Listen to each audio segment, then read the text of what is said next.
আচ্ছা, প্রথমে হচ্ছে আমাদের আজকে স্ট্যাটিক বেন্ডিং। স্ট্যাটিক বেন্ডিং মানে হচ্ছে, বেন্ডিং মানে তোমরা বুঝো, বেন্ডিং মানে একটা beam bending, static bending test of beam, আসলে অফ বিম হওয়া উচিত ছিল টপিকের নাম। বিমের মধ্যে বেন্ডিং হয়। বেন্ডিং কিন্তু অন্য জায়গায় হইতে পারে, কলামে হইতে পারে, বাট খুবই সামান্য। But column basically axially loaded member, beam হচ্ছে বিমের মধ্যে বেন্ডিং হয়, আর স্ল্যাবেও বেন্ডিং হয়, বাট বিমের আর স্ল্যাবের বেন্ডিং এর হিসাব আলাদা। তা আমাদের মেইনলি বেন্ডিং গভর্ন করে হচ্ছে বিমে, এই জন্য আমার বিম বেন্ডিং নিয়ে কথা বলবো আমরা এখন। আমি তোমাদের ডিফ্লেকশন পড়ানোর সময় একটা কথা বলছিলাম যে ডিফ্লেকশন বেন্ডিং, এটা হচ্ছে ডিফ্লেকশন আর বেন্ডিং একই সাথে হয়। ডিফ্লেকশন হচ্ছে ফিজিক্যাল মেজারমেন্ট, আর বেন্ডিং হলো ইন্টারনাল স্ট্রেস, জিনিস কিন্তু একই। বেন্ডিং এর জন্য ডিফ্লেকশন হয় অথবা ডিফ্লেকশন হলে বেন্ডিং হয়, জিনিসটা তোমরা একটা অপরটার পরিপূরক বলতে পারো। তার মানে বেন্ডিং মানে ওর ভিতরে sigma is equal to MC over I বা এমওয়াই ওভার আই, যে ফর্মুলাটা ব্যবহার করো ওটা হলো বেন্ডিং। আর প্র্যাকটিক্যালি বেন্ডিংটা আমরা কিভাবে মাপবো? বেন্ডিং তো ইন্টারনাল স্ট্রেস মাপার কোনো সুযোগ নাই, তাহলে আমরা কিভাবে মাপবো বেন্ডিং? বেন্ডিং মাপার জন্য আমরা ডিফ্লেকশন মাপবো। তার মানে আমরা ফিজিক্যালি যদিও বলছি স্ট্যাটিক বেন্ডিং টেস্ট, আমরা কিন্তু ডিফ্লেকশন গভর্ন করবো, মানে ডিফ্লেকশনই নিয়ে কাজ করবো এখানে। তা আমি তোমাদের ডিফ্লেকশন চ্যাপ্টারটা আমার মনে হয় মোটামুটি দুইটা পদ্ধতি, মোমেন্ট এরিয়া মেথড এবং ডিফ্লেকশন বাই একটা মোমেন্ট, আর একটা ডাবল ইন্টিগ্রেশন মেথডের বেসিক জিনিসগুলো পড়িয়ে ফেলেছি। তো এখন তোমরা জানো যে ডিফ্লেকশনের সাথে লোডের সাথে ডিফ্লেকশনের সম্পর্ক আছে। এখন আলটিমেটলি আমরা যে জিনিস পড়েছি সেটা হচ্ছে, আগে আমি প্রথমে ইকুইপমেন্ট সম্পর্কে বলে রাখি। এই যে তোমাদের ল্যাবে এই যে ইকুইপমেন্ট গুলো দেখবা, যে এই যে এরকম, এটাকে বলে বিম অ্যাপারেটাস, মানে এটাকে বিম বার নয়। এই যে দুটা জিনিস দেখছো, এই যে দুটা জিনিস, এটা ক্লোজ আপ করে বিমের, ক্লোজ আপ মানে যেখানে সাপোর্ট দিবে বিমটা, সেখানে বিমটা ছোট বড় হয়ে যাবে। এই মাঝখানে লোডটা দেওয়া হয় এবং এখানে ডিফ্লেকশন চেক করা হয়। তা আলটিমেটলি আমরা কি করবো? লোড ভার্সেস ডিফ্লেকশন করবো বেসিক্যালি। এটাও একটা সিম্পলি সাপোর্টেড বিম। দেখো এটারে যদি ভিতরের দিকে নিয়ে আসো, তাহলে বিমটা ছোট হয়ে যায়, এল চেঞ্জ হয়ে যায়। আর এখানে লোডটা দেওয়ার, এখানে একটা ডায়াল গেজ লাগানো হয়। এই যে লোড গুলো, এইগুলো চাপানো হয়। হ্যাঁ, এইগুলো এখানে একটার পর একটা চাপানো হয়। তা আলটিমেটলি লোড সেন্টার হলে মাঝখানে একটা ইয়া। যদিও তোমাদের ডিফ্লেকশন অনেক ধরনের হইতে পারে, বাট আমরা বেসিক্যালি এই এক্সপেরিমেন্টে সিম্পল সাপোর্টেড বিম রে ডিফ্লেকশন করাবো, ডিফ্লেকশন টেস্ট করবো সিম্পল সাপোর্টেড বিমের। রাইট। তোমরা আরো মানে ফিজিক্যালি যদি যাইতে, তাহলে আরো একটা মজার টেস্ট করতে পারতা। সেটা কিরকম? যে মনে করো যে দুই পাশে আরেকটা জিনিস আছে, যে মাঝখানে যদি লোড দাও, দুই পাশে যে রিয়াকশন সমান হয়, অথবা একটু লোড যদি কম বেশি দাও, ডানে বামে সরাই দাও, দুই পাশে রিয়াকশন কেমন হয়, যেটা তোমরা ক্যালকুলেশন করে বের করো। ওইটাও তোমরা দেখার সুযোগ থাকতো এক্সপেরিমেন্ট যদি ল্যাবে হইতো। বাট যেহেতু ল্যাবে এক্সপেরিমেন্ট না, এটা দেখানো সম্ভব না, শুধুমাত্র আমরা লোড আর ডিফ্লেকশন নিয়ে কথা বলবো। এখন আসো, এটা আরেকটু বড় ছবি আর কি, একই জিনিস। এইরকম, এই যে এখানে খেয়াল করো, এটা হলো ক্যান্টিলিভার বিম, অর্থাৎ এই পাশে ফিক্স করা আছে আর এই পাশে ফ্রি দেওয়া আছে, আর এটা হচ্ছে সিম্পলি সাপোর্টেড বিম। তাহলে এখানে যে লোডটা যদি দাও, এটা নাম থাকবে। আর এই যে ডায়াল গেজটা এখান থেকে, এই ডায়াল গেজটা দিয়ে আমরা ওজন কি পরিমাণ ডিফ্লেকশন আছে, এই ডায়াল গেজ আমাদের মেজার করবে। সো প্রতিবার লোড দিবা আর ডায়াল গেজের রিডিং দিবা, লোড দিবা ডায়াল গেজের রিডিং দিবা। এই লোড আর ডায়াল গেজের রিডিংটাই তুমি বেসিক্যালি বের করবা। কারো কোনো সন্দেহ আছে এইটুকুর মধ্যে? হ্যাঁ, সন্দেহ আছে জিনিসটা এক্সপেরিয়েন্স সেটআপের মধ্যে? সন্দেহ থাকার কথা না। কনসেন্ট্রেটেড লোড দেওয়া হয় নাকি স্যার? UDL sir? হ্যাঁ, কনসেন্ট্রেট লোড দিব আমরা। না, ইউডিএল দেওয়া, শোনো, ইউডিএল এক্সপেরিমেন্টের মধ্যে ইউডিএল দিলে ইউডিএল তোমরা অ্যাকুরেটলি দিতে পারবা না বলে, তার মানে তোমাদের কনসেপচুয়ালি সমস্যা হইতে পারে। এই জন্য আমরা পয়েন্ট লোড দিব, একটা মাঝখানে পয়েন্ট লোড দিব, পি লোড দিব। ঠিক আছে? এই দাগাদাগি করতে থেকে এখানে, ঠিক আছে, পি লোড আমরা দিব। যা হোক, এখানে কে দাগাদাগি, যা হোক, তার মানে এটা হচ্ছে আমার ফিক্স সাপোর্ট করে দিচ্ছে, ফিক্স করে দিচ্ছে যে স্ক্রু দিয়ে। আর এটা এখন প্রবলেম হচ্ছে, এইসব বিম অনেকবার ব্যবহার করতে করতে এমনি সে একটু বেঁকে যায়। সো এইটা ডিফ্লেকশন, ইনিশিয়াল ডিফ্লেকশনটা মাপ রাখা উচিত, না হলে দেখা যাবে তোমার ফর্মুলার সাথে এটা মিলতেছে না। এখন কথা হচ্ছে, এই হলো ব্যাপার। তার মানে এটা একটা স্টিলের বার, অনেক সময় কিসের বার দিয়েও করা সম্ভব, কি বলে এটাকে, টিম্বার বার দিয়ে, টিম্বার দিয়েও করে অনেকে, টিম্বারে। তা আমরা আপাতত স্টিল দিয়ে করবো। স্টিল একটা রেক্টেঙ্গুলার ক্রস সেকশনাল একটা জিনিস। তা রেক্টেঙ্গুলার ক্রস সেকশন যেহেতু জিনিস, তা আলটিমেটলি আমাদের কি কি ডাটা বের করতে হবে একটু পরে আমি বলতেছি। এইটা একটু বড় করে দেওয়া হয়েছে এখানে। এই যে এখানে দেখানো হচ্ছে যে এই যে ক্যান্টিলিভার বিম, এখানে যদি তুমি লোডটা দাও, তাহলে এখানে ডিফ্লেকশন কথা অথবা যে কোনো জায়গায় ডিফ্লেকশন দেখতে পারো, কোনো সমস্যা নেই। এই ফর্মুলাটা তোমরা মনে আছে, এটা প্রথমে আমি দেখিয়েছিলাম যে একটা ফিক্সড সাপোর্ট বিমে মোমেন্ট থাকলে ডিফ্লেকশন কেমন হয়, একটা ফোর্স থাকলে ডিফ্লেকশন কেমন হয়, একটা ইউডিএল থাকলে কেমন হয়। তা আমরা এই 5 নম্বরটা নিয়ে কাজ করবো আজকে। 5 নম্বরটা হলো WL²/48EI, অথবা এটাকে ডাব্লু ধরলে আর পি যদি ধরো PL³/48EI, সবাই লিখে পারো খাতায়, PL³/48EI, এটা হলো আমার ফর্মুলা, আমরা ডিরাইভ করছি। এই ডিরাইভ ফর্মুলা থেকে আমাদের কাজ করবো। আমরা দেখবো যে আসলে ডিরাইভ ফর্মুলা অনুযায়ী কাজ করে কিনা। আমরা যে পি দিব, মানে আমরা পি বের করবো, পিটা দিব, পিটা মিজার করবো আর ডিফ্লেকশনটা মিজার করবো, তাহলে কি এই ফর্মুলার মতো হয় কিনা, এটাই আমাদের আজকে প্রতিপাদ্য বিষয়। সবাইকে বুঝাতে পারছি আমি, আশা করি পারছি। যাক, তাহলে এই হলো ঘটনাটা। আমার পি এর জায়গায় আমরা এখানে এফ এফ লিখলাম, একই কথা, এটা কাট পেস্ট করছি, এফ আছে, আমি চেঞ্জ করি নাই। তার মানে আমার এই যে একটা ফর্মুলা আছে, এই ফর্মুলার এই ডেলসি মানে ডিফ্লেকশন, এক পয়েন্ট সি মানে মাঝখানে, আর এফ এইটা ভ্যারি করব, ডিফ্লেকশন করব, ফোর্স চেঞ্জ করব, ডিফ্লেকশন মাপবো। তারপর তোমার টেবিলে কি হবে, ফোর্স ভার্সেস ডিফ্লেকশন, এই ডাটাটা তুমি পাবা। এখন আমারে বলো, ফোর্স আর ডিফ্লেকশন পাওয়ার পরে আমরা যেটা গ্রাফ পেপার আঁকাই, গ্রাফ পেপারের ফোর্স ভার্সেস ডিফ্লেকশনটা বা লোড ভার্সেস ডিফ্লেকশনটা দেখতে কেমন হবে, কেউ কি বলতে পারবা? Is there anyone? কি বললেন স্যার? আমি বললাম যে আমরা, দাঁড়াও আমি একটু দাগাই এখানে হাইলাইটার, আমরা ফোর্স দিব প্রতি জায়গায় আর ডিফ্লেকশন মেজার করব। তাহলে আমাদের কি হবে, আমাদের একটা টেবিল হবে এরকম। কি টেবিল হবে? এটা হচ্ছে ফোর্স আর এটা হচ্ছে ডিফ্লেকশন। ডেল লিখতে বাঁকা হয়ে গেছে ডিফ্লেকশনের।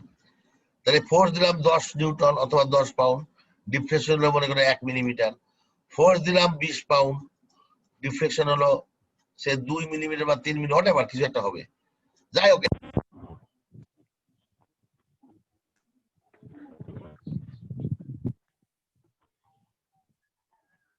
এটার থেকে সাউন্ড সাউন্ড স্যার শুনতে পাচ্ছি না।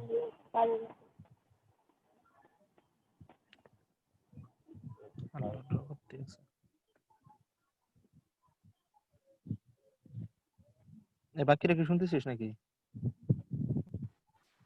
না, কোনো সাউন্ড তো নাই। স্যার তো ড্র করতেছে সমানে।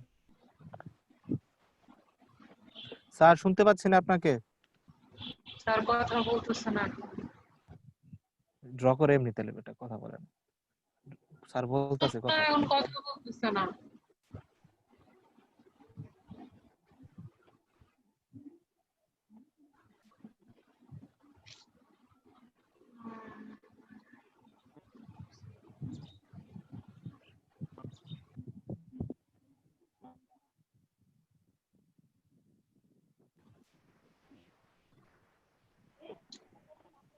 এখন কি শোনা যায়? না।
এখন কথা হচ্ছে আমার কোশ্চেন ছিল যে এই কাপটা দেখতে কেমন হবে, তাই তো?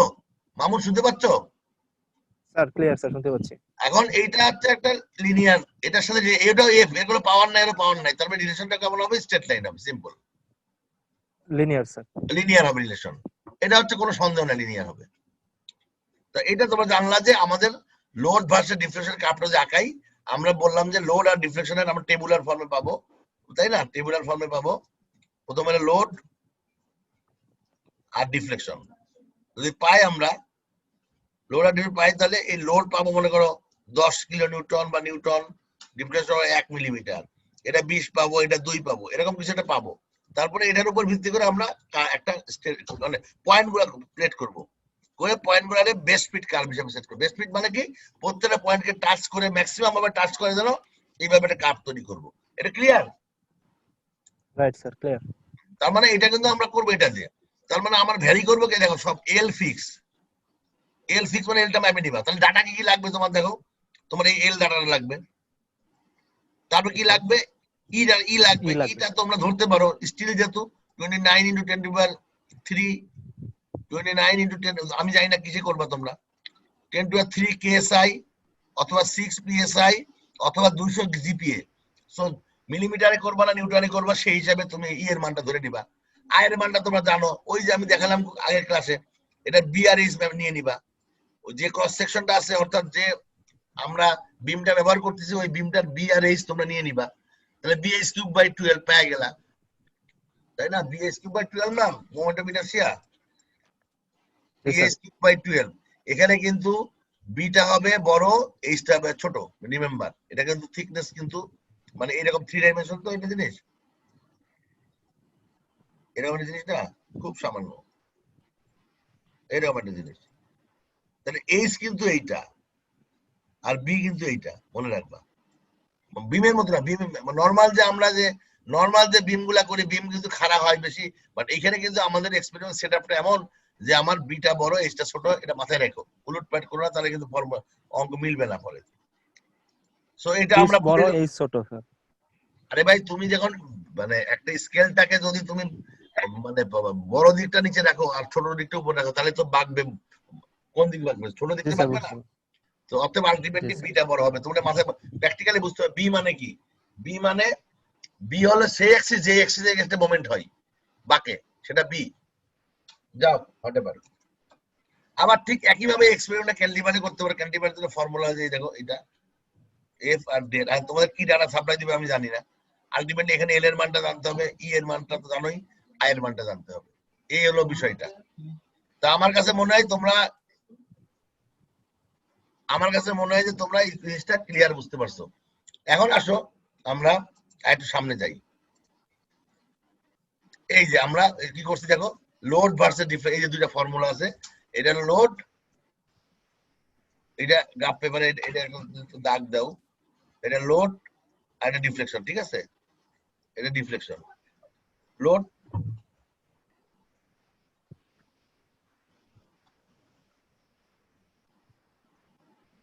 এটা লোড ভার্সেস ডিফ্লেকশন। প্রথমে 0 দিলে 0 হবে, তারপরে এটা 0 দিলে এটা একটা পয়েন্ট হবে, প্রত্যেকটা পয়েন্ট হবে একটা, তাই না?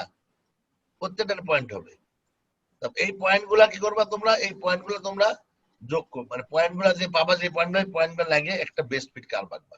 এটাই হচ্ছে তোমাদের ডিফ্লেকশন, এই যে ডিফ্লেকশন আর লোড কার্ভ। সবাইকে বুঝতে পারছো এই জিনিসটা?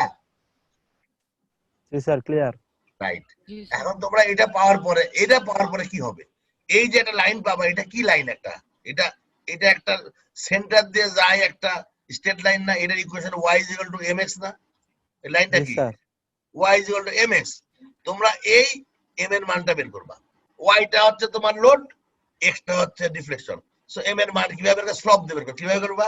যে কোনো দুইটা পয়েন্ট কাটবা, এইটা আবার এটার অনুপাতটা হলো m। অর্থাৎ তোমরা ইকুয়েশন তৈরি করতে পারো। y সে মনে করে এটা হবে লোড লোড মানে f আর কি, আমি লোড লিখলাম হোয়াটএভার। f মনে করে 0.12 ইনটু ডিফ্লেকশন। এটা বুঝতে ইকুয়েশন হবে না? জি স্যার, এরকম একটা ইকুয়েশন হবে। সো আলটিমেটলি এরকম একটা ইকুয়েশন তোমরা তৈরি করবা। ইয়াদ ধরে এখন কথা হচ্ছে এখানে আরেকটা বিষয় আছে, বলছি তোমাদের আমি, তোমরা যে এই একটা কার্ভ, এটা এক্সপেরিমেন্টাল গ্রাফ পেপার, তাই তো? এখন তোমরা নর্মাল ফর্মুলা, আমার কিন্তু এইটার ফর্মুলা মানে সিম্পলি সাপোর্টের জন্য, তাই না? সিম্পলি এইটা ফর্মুলা। তাহলে তোমরা যদি মনে করো এইটার মধ্যে যদি এল এর মান, ই, আই এর মান তোমার জানা আছে না, ফিক্সড না? জি স্যার। এফ যদি ভ্যারি করো, একবার 10 দাও, একবার 20 দাও, মানে এইটা এখানে যা যা দিছিলা দিয়ে তুমি আরো একটা কিন্তু ডেলের মান পাবা। তার মানে তুমি আর একটা কার্ভ পাবা। তার মানে একটা পাবা হলো প্র্যাকটিক্যাল কার্ভ, একটা পাবা হলো থিওরিটিক্যাল কার্ভ। পাবা না? থিওরিটিক্যাল মানে জাস্ট অঙ্ক করে যেটা পাবা, অর্থাৎ এফ 10, 20, 25 দিয়ে একটা ডেল পাবা, আর একটা হচ্ছে রিয়েল লাইফে অর্থাৎ এক্সপেরিমেন্ট করে এখানে এফ দিয়ে একটা পাবা, দুইটা পাবা। যেটা প্র্যাকটিক্যাল পাবা আর একটা পাবা হলো, এটা কিন্তু অ্যাকচুয়াল স্ট্রেট লাইন হবে, অ্যাকুরেট স্ট্রেট, আর এটা হচ্ছে 19-20 হবে। এটার মধ্যে পার্থক্যটা কি, স্লোপের পার্থক্য কি, এটা নিয়ে কথা বলতে হবে, যে কেন হলো, কি বৃত্তান্ত, কি কারণে হইতে পারে, এটা ডিসকাশনে লিখবা। সবাই বুঝতে পারছো না, পারো নাই? জি স্যার। তার মানে আমাদের কার্ভ হবে দুইটা, একটা থিওরিটিক্যাল, একটা হবে প্র্যাকটিক্যাল। সবাই বুঝতে পারছো? সবাইকে বোঝা যাচ্ছে দুইটা কার্ভ হবে, রাইট? এখন আসো আমি এই অবজেক্টিভ গুলো এখানে একটু বলে দিচ্ছি ক্লিয়ার করে। To observe the bending behaviour of the beam, এটা সিম্পল জিনিস, লোড দিলে বেন্ডিং হবে, এটা এটা অবজার্ভ, এটার মধ্যে কথাবার্তা বলার কিছু নাই। এবার আসো টু ডিটারমাইন ই, ই বের করবা। ই কিভাবে বের করবা তুমি বলো? তোমার ফর্মুলা আছে deflection is equal to PL cube by, sir এই তো বললেন স্টিলের জন্য স্যার ওটা তো ফিক্সড। আমি বলতেছি রে ভাই,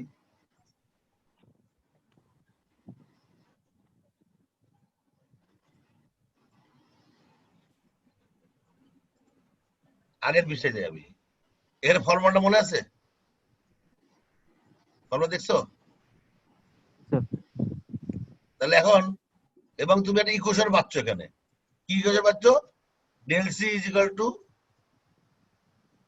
এম ইন্টু এফ, এরকম ইকুয়েশন পাচ্ছ না? পাচ্ছ না? পাচ্ছ না? জি স্যার। পাচ্ছ। এম এর মানটা একটা ভ্যালু হবে, এটা কনস্ট্যান্ট ভ্যালু হবে। যাও, এখন তুমি যে কোনো একটা মান নিয়ে শব্দ করে কে, যার শব্দ হচ্ছে যে বন্ধ করে দাও একটু কাইন্ডলি, একটু যার কথা শব্দ হচ্ছে নিজেকে তুমি ইয়া করে ফেলো, মিউট করে ফেলো। আর যেটা বলতেছিলাম, কি বললাম, এই দাগগুলো এরকম যে কেন হয়ে যায় আমি এটাই বুঝি না, ডি একরকম হয় আর একরকম। আমি বললাম তোমার ডেল ইজ ইকুয়াল টু, সে মনে করো 1.1 ইন্টু এফ, এটা একটা ইকুয়েশন দাঁড়াই গেল। এটা কার থেকে দাঁড়ালো? থিওরিটিক্যাল থেকে, প্র্যাকটিক্যাল থেকে দাঁড়ালো, এটা একটা ইকুয়েশন দাঁড়ালো। এটা আমার মনে হয় তোমরা বুঝতে পারছো। এরপরে এই ইকুয়েশনের মধ্যে দেখো, এটার মধ্যে তুমি যদি এফ ডেল বাই এফ করতে পারো না, ডেল বাই এফ যদি করো তাহলে এফটা কাটা হয়ে যায়, কাটাকাটি হয়ে যায়। যে কোনো ডেল বাই এফ এর অনুপাত কত? এটা না, ডেল বাই এফ এর অনুপাত কত? এই 1.1 না যেটা বের করলা মামুন, তোমরা কালেকশন নাকি স্যার? আবার বলো। Sir y equals to mx না, y তে তাহলে f হবে না? ও থ্যাংক ইউ ভেরি মাচ, হ্যাঁ থ্যাংক ইউ ভেরি মাচ, উল্টা বলছি আমি। ওয়াই, এটা হবে এফ ইজ ইকুয়াল টু 1.1, মানে 1.1 হবে না, কিছু একটা হবে, ইন্টু ডেল হবে। তার মানে তুমি পাবা এফ বাই ডেল কত বলো তো? এফ বাই ডেল কত? 1.1 হবে না, মানে এই কনস্ট্যান্টটা হবে, তাই না? তাহলে এখন দেখো এটার মধ্যে যদি তুমি ধরো এফ বাই ডেল, আমি একটু মুছে নিই একটু,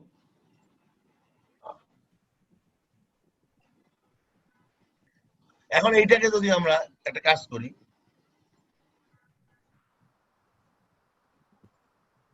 এইখানে যদি এফ বাই ডেল করি কি হবে বলো তো? এফ বাই ডেল ইজিক্যাল কি হবে বলো? এই 48 ইজিক্যাল টু হবে 48 ইআই বাই কি হবে? 48 L cube. EI by L cube হবে, তাই তো? 48, এই যে দাগটা উপর দিয়ে কোন দিকে আসে আল্লাহ জানে, এবার এল কিউব হবে। এখন আসো তুমি, এফ বাই ইআইটা কি? এই ভ্যালুটা নাকি? আচ্ছা, শব্দ হচ্ছে কার ওখানে? Who is making sound? I don't understand. কি বলছিলাম আমি? তাহলে এলটাও তোমরা জানো, তাই তো? আইটাও জানো, তাহলে ই এর মান বেরোবে না এখান থেকে একটা, হবে?